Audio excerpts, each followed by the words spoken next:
Ok, je vous propose une petite vidéo sur la gestion d'une moyenne mobile.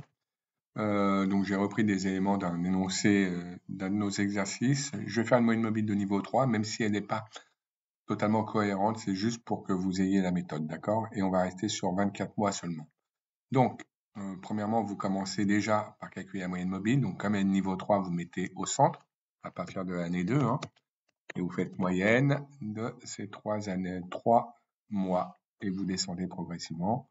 Voilà, vous ne faites évidemment pas le mois 1, ni le dernier, puisqu'il ne peut pas y avoir de coefficient d'information. Il nous faudrait le mois précédent ou le mois suivant. Le coef saisonnier, je vous rappelle, hein, le coef saisonnier, c'est diviser donc les ventes réelles par la moyenne mobile. Et ça vous donne, je me suis trompé, excusez-moi, divisé par la moyenne mobile. Et ça vous donne donc le coefficient saisonnier de chaque mois. C'est-à-dire en fait la différence entre ce que donne la moyenne mobile et les ventes. Pareil, il ne peut pas y en avoir sur les deux premiers. Bon, on pourrait tout de suite calculer les coefficients saisonniers moyens. J'aime bien aussi faire le graphique pour obtenir la droite de régression. Donc on va le faire. On va dans insertion, graphique. On prend un nuage de points. Donc vous êtes sur un graphique vierge, hein. Ici, on va sélectionner hop, les données. On va prendre les données. Donc on va ajouter, on va prendre les ventes réelles. Je vais l'appeler réelles. Hein. Pour les ventes réelles, c'est toutes les ventes des 24 mois. Donc l'axe des abscisses, c'est les 24 mois. Et l'axe des ordonnées, c'est les ventes réelles. Voilà, elles sont ici. Voilà, donc vous voyez bien qu'il y a une saisonnalité. Ok, très bien.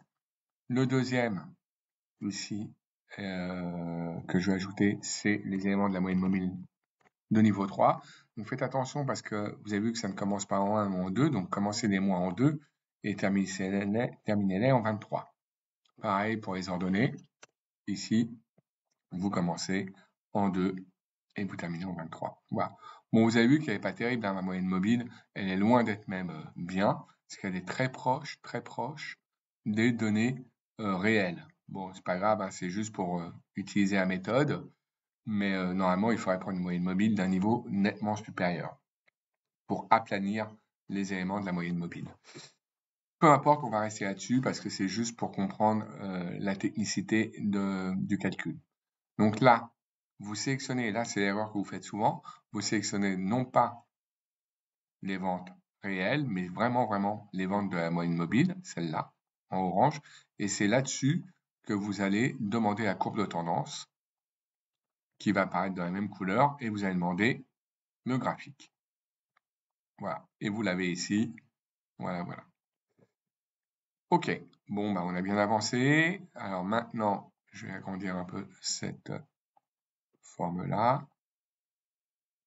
Maintenant qu'on a fait ça, très bien, on va pouvoir aller chercher les moyennes pour l'année suivante. Alors déjà, première chose, on va, ici, je me mets un peu n'importe où, hein, je vais calculer les coefficients saisonniers moyens de toutes nos années, donc jusqu'en décembre. Alors on fait attention parce qu'en janvier, il n'y a qu'un seul mois de janvier, c'est le mois numéro 13, donc on peut prendre que celui-là pour le mois de janvier. Ça, c'est le coefficient moyen hein, du mois de janvier.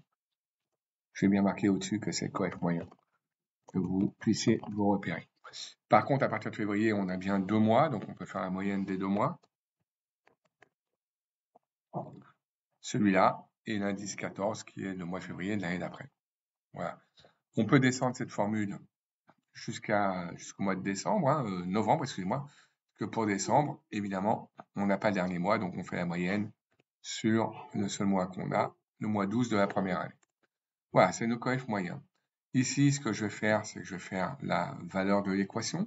Alors évidemment, ces mois de janvier doivent avoir un indice, ok, donc là c'était 24, donc je vous propose, hop, tiens, regardez, je vais insérer une colonne, et ici je vais mettre l'indice des mois de l'année future.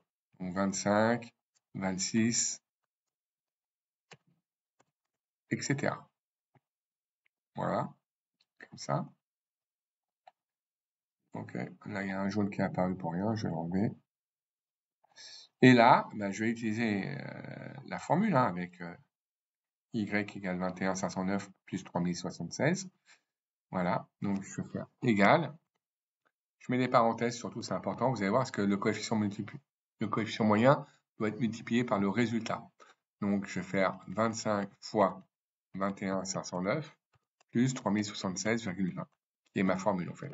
Donc là, ça serait le résultat sans tenir compte du coefficient saisonnier. Et maintenant, ce résultat doit tenir compte de ce coefficient moyen saisonnier. C'est pour ça que j'ai mis entre parenthèses que c'est l'ensemble du résultat qui doit être multiplié par le coefficient moyen saisonnier.